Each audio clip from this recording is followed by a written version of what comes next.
last lecture, we discussed how we learn our way around, both by actually navigating spaces and by looking at maps and other representations. Today, we'll talk about learning to tell stories, and this is one of my primary research interests. Now, on the surface, this seems like a totally different thing to learn. It's all talk, no moving. But as we'll see, we actually learn to tell stories by doing it, and in that way, it's a little more like learning our way around or learning to move than you might have thought. But first, why would we worry about learning to tell stories? Why is this even important to understand? Well, it turns out there are a few reasons. First, storytelling is a crucial way that we connect with other people. Storytelling helps us to bond with other people. It also helps us to learn about ourselves, what we can and cannot do, what we like and do not like, and even to figure out how we can be the same person now as 10 years ago, in spite of a vast array of changes in our lives. Storytelling is also an important learning mechanism for learning about yourself and the social world across your lifespan. It's also an important way that we teach other people, and some of this we already talked about a little bit earlier. Recall that Emily's childhood monologues in her crib were a kind of early storytelling, and what that storytelling helped Emily to learn were scripts about everyday events in her life. So in other words, people first learn to tell stories, and then they're able to learn from stories. And through storytelling, we can represent experiences that are displaced in time and space. We can talk about what happened there and then, and we can make it part of our here and now. Now, this is not something animals appear to do when they're trained with human symbol systems. They use those systems to talk about the here and now only. And the flexibility we have in being able to talk about there and then allows us to keep drawing on past experience to make sense of the present. And in this way, stories are a fundamental mechanism for learning. They're a fundamental way that we can engage in elaborative encoding.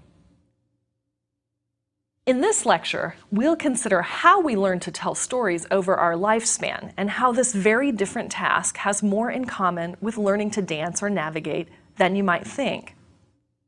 Also, learning to tell stories is an important way in which we become members of our culture, because part of learning to tell stories is learning to tell them in the culturally appropriate way, and that's going to vary from place to place.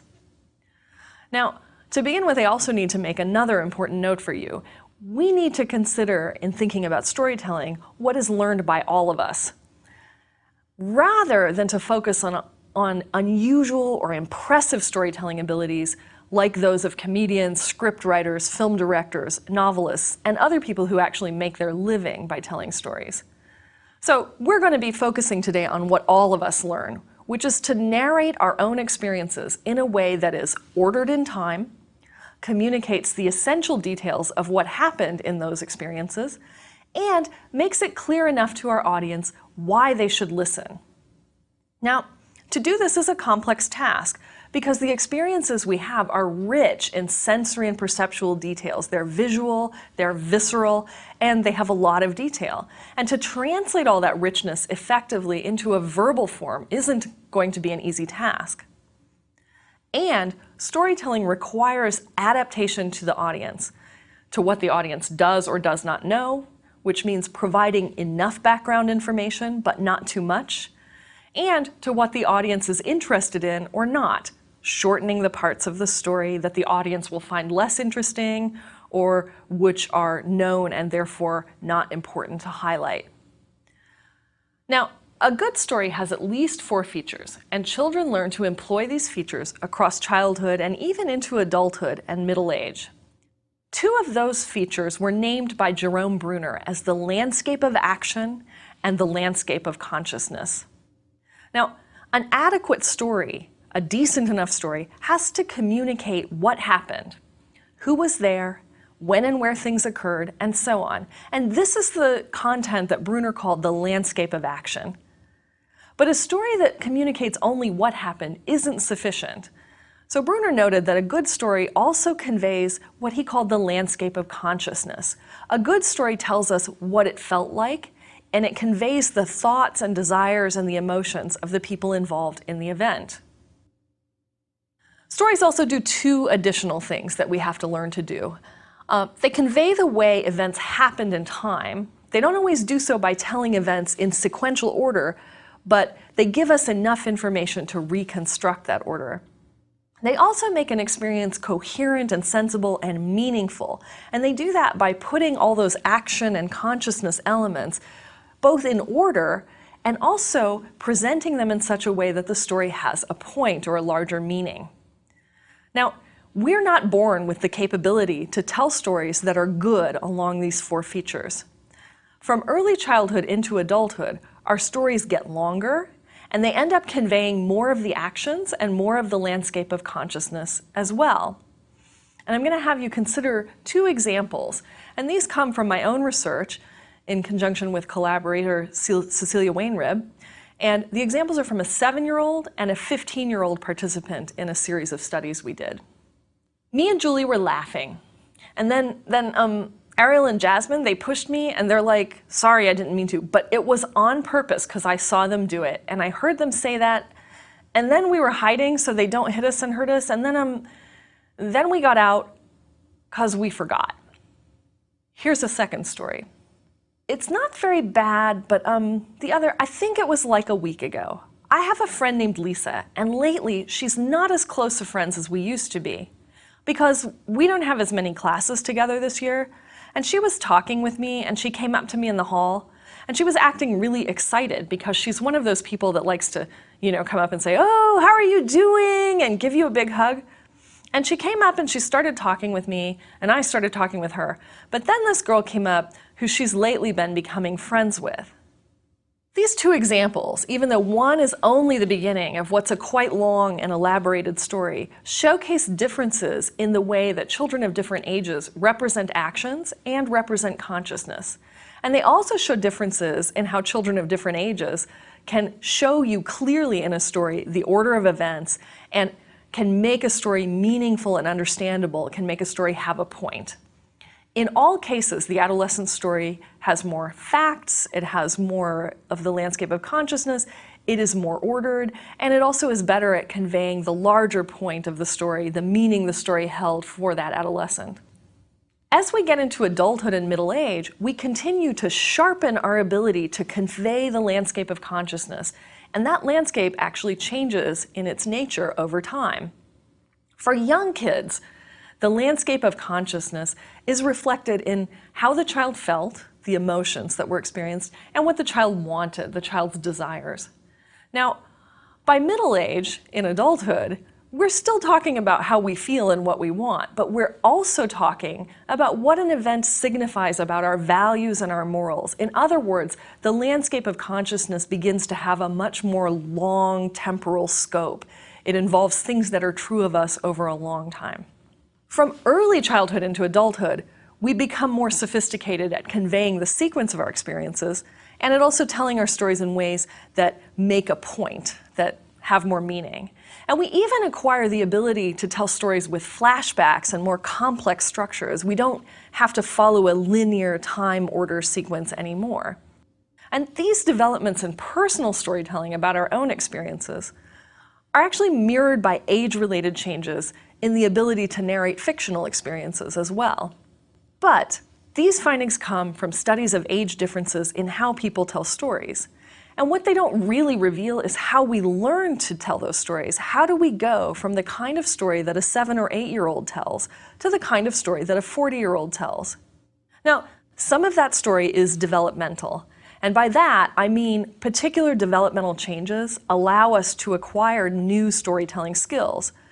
But some of that story is also clearly learning. Early in childhood, at least 3 things have to be in place before we can learn to tell stories. So there are 3 developmental factors. Now, one critical factor and very obvious factor is the emergence of language. It's very hard to tell a story as we understand that act without having language. A second developmental factor involves memory function. Now, I told you that basic capacities for memory functioning are in place by the end of a baby's first year, but The fact is also that memory systems mature up till about age 8, and it's only by about age 8 that you see memory systems functioning the way they do in adults. Now, a third, perhaps more striking and interesting factor is that learning to tell stories about our experiences also requires a sense of the self that is thought to emerge by about the age of 18 months. Now, that's not to say that little babies don't have a sense of self earlier than that, but rather by 18 months, what babies can do is they can recognize their own image in a mirror. And so this is something like the understanding that you can talk about yourself as an object of regard. And so these three things, language, memory, and self-awareness or self-recognition, appear to be developmental precursors for learning to tell stories in the way that we do as adults. Now, once those things are in place, the major learning process for storytelling is immersion and involvement in telling stories. So, just as with motor learning and spatial learning, a major force in learning this task is to just do it. Now also, because the task is learned by doing, it's going to involve a relatively implicit way of learning. That is, it isn't that little kids come home and tell a story about their day with this goal that they're going to learn to tell a story about their day. Rather, children come home and tell a story about their day with some other purpose in mind. They want to share information, they want to seek comfort, they need a parental advocate, they want to share a laugh. And through that action of pursuing those other goals, they also simultaneously are learning how to structure a story. Now, early in the process, kids can't do this alone. They need help from adults and older kids. And that help is called scaffolding by developmental psychologists. And what it means is that adults help children to build a structure in which they can tell a story. And scaffolding, which we'll actually come back to in the last lecture, is one of the important ways that other people, coaches and teachers and experts, help someone learn to do a difficult task. For young children learning to tell stories, scaffolding from parents often looks a lot more like parents telling a story around a child's minimal contribution. And to give you some idea of what this looks like, I'm going to give you an example from my own life. This is an event which we often label as my son's first story, and it happened when he was around 18 to 20 months of age. So my son entered the bathroom and he had his teddy bear with him, and the teddy bear was sopping wet and leaving a trail of liquid behind it. And I said to him, "Thomas, what happened to Teddy? Goodness!" And Thomas looked at me and he gave me a huge triumphant grin and he said, "Plop." Now, let me fill in the gaps in the story for you because it is likely that you are thinking, that's pretty cryptic. So my son had dropped his teddy bear in the dog's drinking water bowl, and he was really thrilled by the sound that it made. And then he went to find me in the bathroom to tell me what had happened. Now, as I said, my son was 18 to 20 months old or so when the story was told, and his contribution, though it was the punchline, was pretty minimal. And you can also see that the story, or understanding the story, requires a lot of filling in for someone who wasn't there and wasn't part of the experience. So even with help, there's no story here as we conventionally understand it. But what did happen in this event is that in that interaction, what Thomas learned was that he needed to explain what happened up till that end point. Now, he didn't learn it based on one try, but several years later, he's fully able to tell a story with drama, and still he can pull off the punchline. Now, based on the findings I reported earlier, we know that over time, kids' stories develop into the kind of lengthy and elaborated and more sophisticated stories that are more accessible to an uninformed audience. In other words, kids figure out how to tell stories for real. And they do so because kids are repeatedly involved in conversations like that minimal one. And from that involvement, they learn what to include in a story and how to organize it for other people. And as children get older and show more capability at telling stories, parents pull back and they actually do less, and they ask their children to put more of themselves into the story. Children also learn some other important things, like how to gauge from a listener whether they are paying attention and how to shift their story to get attention. how to recognize that the listener looks confused and provide clarification, and how to make sure that they both say the facts of what happened and also include the meanings and the larger point of a story. And differences in the behavior of parents around storytelling with their kids turn out to really matter in this process. That is, parents turn out to differ in the way that they scaffold their children's storytelling, and those differences shape what children learn about how you tell a story. Now, to look at this, let's consider the elaboration of stories. Some stories are told with rich detail and vivid emotion, and others are told more sparsely or in a more taciturn way. Now, Robin Fivish, Elaine Reese, and their colleagues have looked at how parents co-narrate stories with their children from very early in life. In some studies, they begin with 18-month-olds. And what they find is that, broadly speaking, there are two kinds of mothers, and they label these moms elaborative and repetitive. Now, I want to note that these differences are probably evident in fathers and other people as well, but in this area of research, it's mothers that have been the most thoroughly studied. Now, elaborative mothers do a variety of things to encourage their kids to say more about an event. That's why they're called elaborative. They encourage their kids to express a broad range of information about the event. They encourage their kids to talk about what happened, who was there, why the event occurred, what the child thought and felt and wanted, what others thought and felt and wanted, and so on. Repetitive mothers, by contrast, they appear to look at this job of telling a story with their child with the idea of getting the right few details. So they emphasize accuracy and they're interested in a few key details, but not in this kind of broad and elaborative approach. Now, a couple interesting things about these styles among mothers is that they're stable over time. That is, elaborative moms tend to stay elaborative if you bring them back over and over again and look at how they tell stories with their kids. These differences are also somewhat specific to personal storytelling. That is, moms who are elaborative about personal stories are not necessarily really elaborate, vivid readers of fictional books to their kids. Rather, they're really about how we tell stories about our own lives. Now, over time, Fivish and Reese and their colleagues and collaborators have followed children whose mothers were initially classified as elaborative or repetitive. And they find some interesting things. By elementary school age, children of elaborative mothers are telling stories quite differently than children of repetitive mothers. Children of elaborative mothers include more detail, more vividness, they talk more about emotions, and they talk more about meaning than children whose mothers are repetitive. Now, a different way to think about this from the perspective of this class is that mothers' scaffolding of children's early storytelling helps to teach children how to tell stories about their experiences. And for elaborative mothers, they're teaching their children to talk about their experiences with rich detail. And for repetitive mothers, they're teaching their kids to not put too much detail into those stories. Now, importantly, telling stories serves as a way of rehearsing or practicing the experiences of our lives. And in other words, the act of telling stories is fundamentally an act of learning about our own experiences and our own history. So when we tell a story, we are retrieving and re-encoding the experiences of our lives.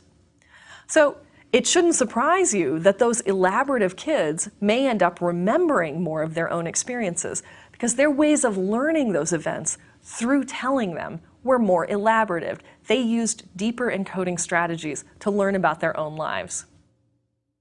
And in fact, my own research has shown that the way we tell stories about our experiences, which is, by the way, something we usually do within a day or two that events happen, this has lasting effects on how we remember those experiences and what we learn from them. And you could extend this logic. Telling yourself the story of things you've learned can be a really effective reinforcement for learning in many contexts, and we'll see more of that in upcoming lectures. Now, a more close-grained study of what elaborative mothers do has suggested three things. First of all, they're warm and affectionate. They provide encouragement and support to a child as a child attempts to tell a story. They also provide clarity and assistance on how to search memory and how to reconstruct an event. And they do this by cueing the child effectively, by asking WH questions to get the child to insert certain kinds of information in the story.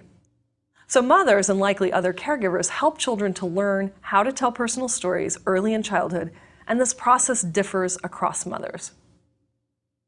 Now, interestingly, this process also differs across class and culture in some important ways.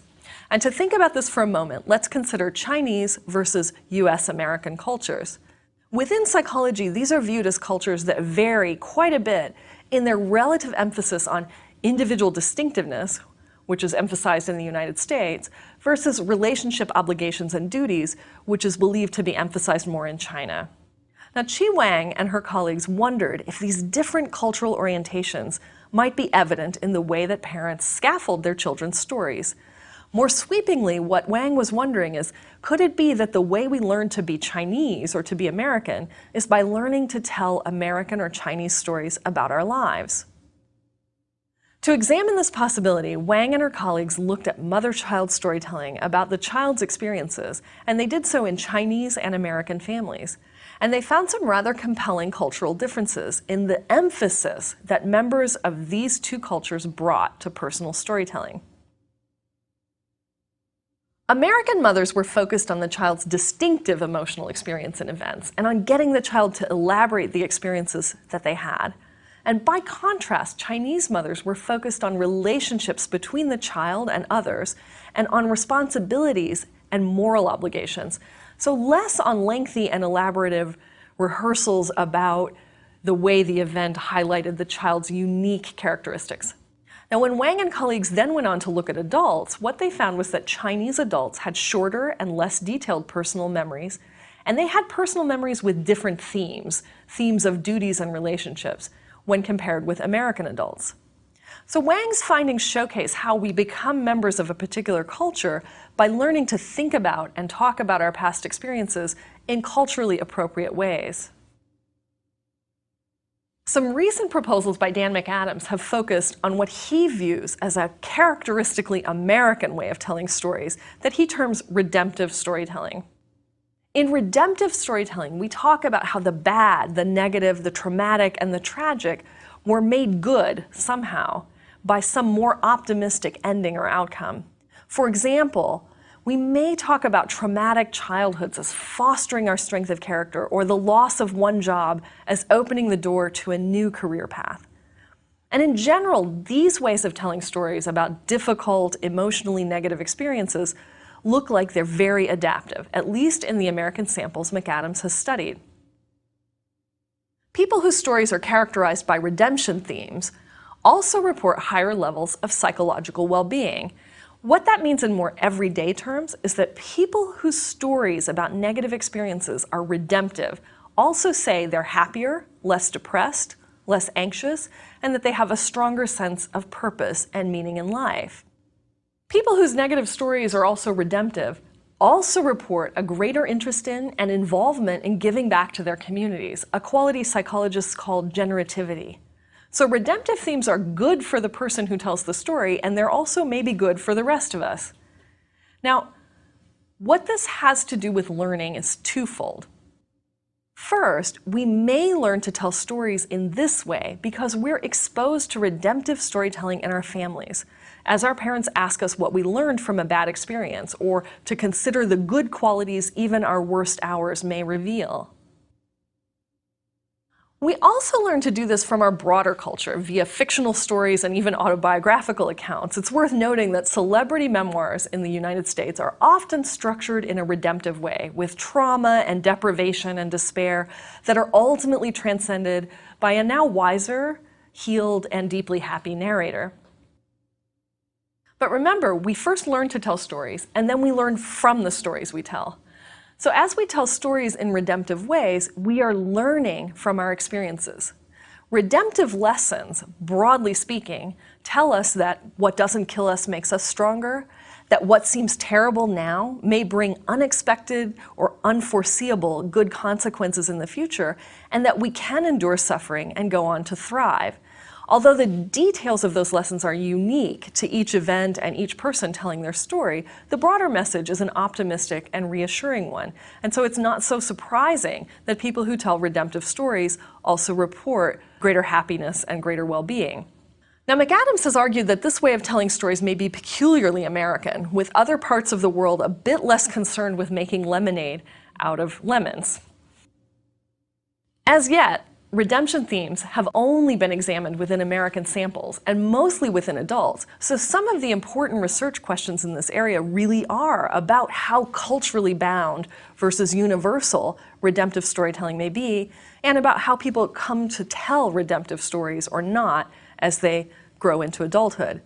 But certainly in American mother-child reminiscing, one can see the seeds of later redemptive themes. Mothers are often really trying to help children turn bad events into learning experiences or opportunities for growth, and that's really the heart of redemptive storytelling. Well, you might think we all belong to multiple cultures and subcultures, and you'd actually be right about that. And in fact, some findings suggest that the kind of story that works within one part of our lives could be less effective in other contexts. One example of this is work by Shirley Bryce Heath, an ethnographer who examined language use over a broad spectrum. She was interested in many ways that we use language, including written language and various kinds of oral communication, but also in storytelling. And she looked at storytelling in low-income European and African American communities, as well as in a middle-class white community. One of Bryce Heath's findings was that low-income African American children in the community she studied were gifted storytellers. Now, in contrast to European American homes, regardless of class, the African American children were surrounded by storytelling from early on, and they weren't actually encouraged to participate in storytelling until they could do so more or less as well as the adults. The emphasis within that community was also on telling a good story, and a good story in a particular sense: dramatic, entertaining, fun, playing with language and dialogue in interesting ways. Now, doing this well requires a tenuous relationship with truth, because the point of a good story isn't always truth in the sense of accuracy. Sometimes it's to highlight a deeper message, to illustrate something, or to entertain. Now, by contrast, Bryce Heath found that the European American groups were focused on the function of stories to inform, and this really results in a push for accuracy. And Bryce Heath pointed out that the implications for school could be problematic. The kind of creative storytelling rewarded in the African American community may not be an easy fit with a school's orientation towards being truthful and accurate. And the creative talent of those entertainment-oriented storytelling children may be actually underappreciated in some parts of the school setting. This brings me to the last point, and probably one of the least well understood aspects of learning to tell stories, which is how we learn to adapt our stories for different social contexts. At the beginning of this lecture, we considered how stories are told for multiple reasons: for sharing of information, to seeking emotional support and comfort, and to having fun and entertaining one another. One of the things we have to learn over time about telling stories is how to successfully craft a story for different audiences and different purposes. And some basic elements of this ability are acquired or learned by the age of 3. So by the age of 3, children in many studies show that they know the difference between reminiscing, telling stories together with other people who experienced the event and also therefore know how the story should go, versus recounting, telling a story to someone who wasn't there and therefore needs more background information and explanation. So they appear, at least for the kids studied, who are middle class and predominantly white or Asian, more oriented towards this latter kind of retelling. That is, kids appear more oriented towards recounting, telling to share information, rather than telling for entertaining. By adolescence, we know that we should not tell the laugh-out-loud version of the party to our parent, but rather the heavily edited and sobered-up, thoughtful version, if we tell them anything at all. But how we learn to use narratives in those context-specific ways represents an open question in this area of learning. Summing up, I want to highlight how learning to tell stories is an area of learning that is tacit or implicit. It's acquired in the service of other activities with repeated practice and assistance from adults and others. As I said in the beginning of today's lecture, this is a way that learning to tell stories is like learning our way around a new town. A lot of the learning happens on the way to somewhere else. And stories we learn to tell are one way that we become members of our family, subculture, and economic class, and larger culture. In other words, we start out learning to tell stories, and then we use storytelling as a way to learn. And that brings us to a shift from learning a skill, telling stories, to learning knowledge. Next time, we're going to consider learning in the areas of math and science, where there are certainly skills to be acquired, but there's also a body of knowledge.